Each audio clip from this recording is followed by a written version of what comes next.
The Little Match Girl by Hans Christian Andersen. He was born on April 2, 1805, August 4, and he died on August 4, 1875. He was a Danish author.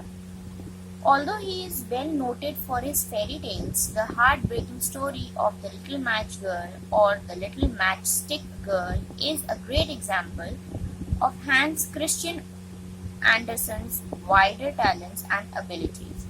This story throws light on the realities and sufferings of the poor. It was terribly cold and nearly dark on the last evening of the old year, and the snow was falling fast. In the cold and the darkness, a poor little girl with bare head and naked feet roamed through the streets.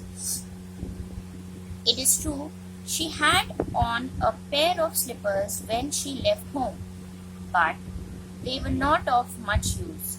They were very large, so large indeed that they had belonged to her mother, and the poor little creature had lost them in running across the street to avoid two carriages that were rolling along at a terrible rate. One of the slippers she could not find, and a boy seized upon the other and ran away with it, saying that he could use it as a cradle when he had children of his own.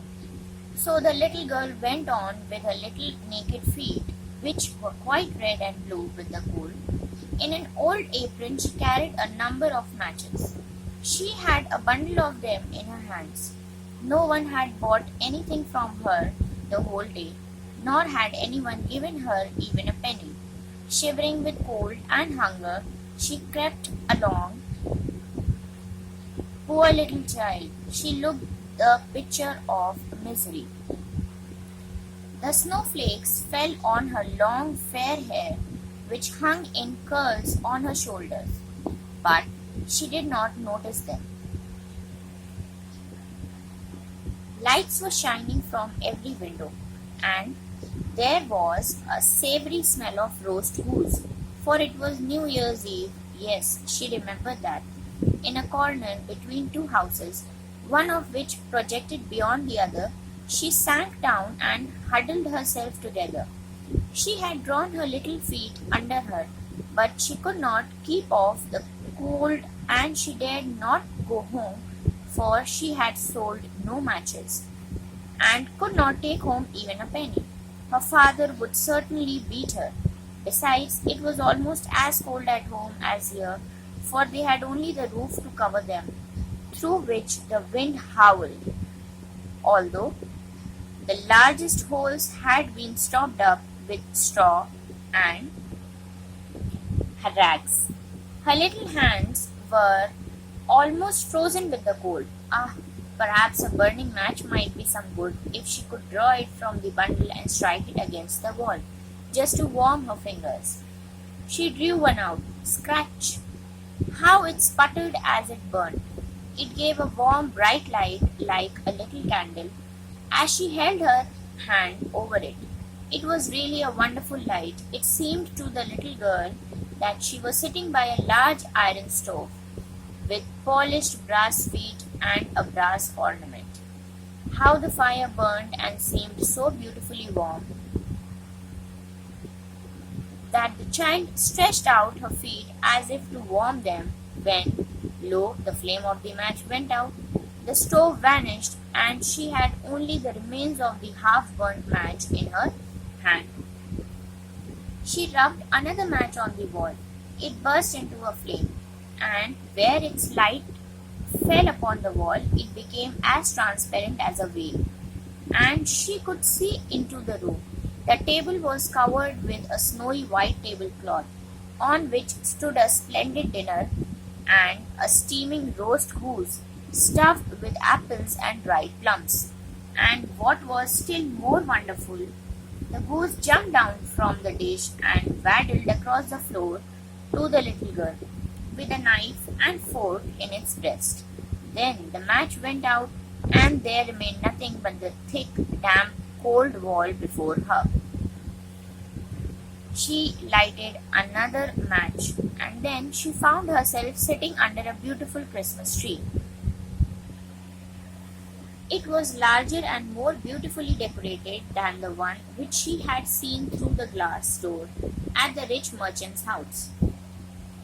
Thousands of tapers were burning upon the green branches and colored pictures, like those she had seen in the show windows.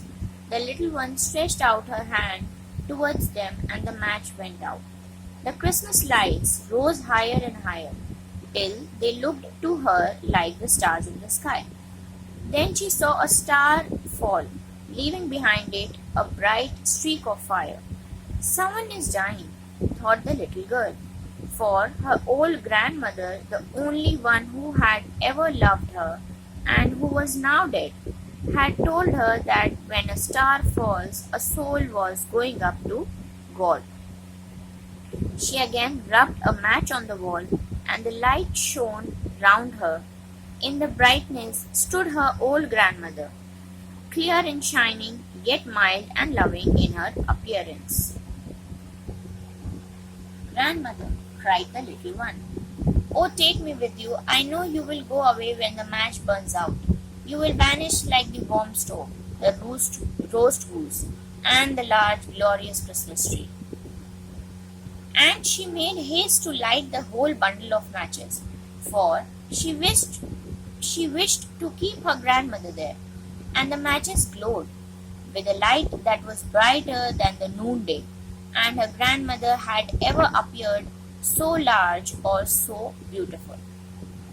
She took the little girl in her arms, and they both flew upwards in brightness and joy far above the earth, where there was neither cold nor hunger nor pain, for they were with God. In the dawn of morning, there lay the poor little one with pale cheeks and smiling mouth, leaning against the wall, like this. She had been frozen to death on the last evening of the year, and the New Year's sun rose and shone upon a little corpse. The child still sat in the stiffness of death, holding the matches in her hand, one bundle of which was burned. She tried to warm herself, said some, lamenting the tragic death of the little girl. Yet no one imagined what beautiful things she had seen, nor into what glory she had entered with her grandmother on that New Year's Day.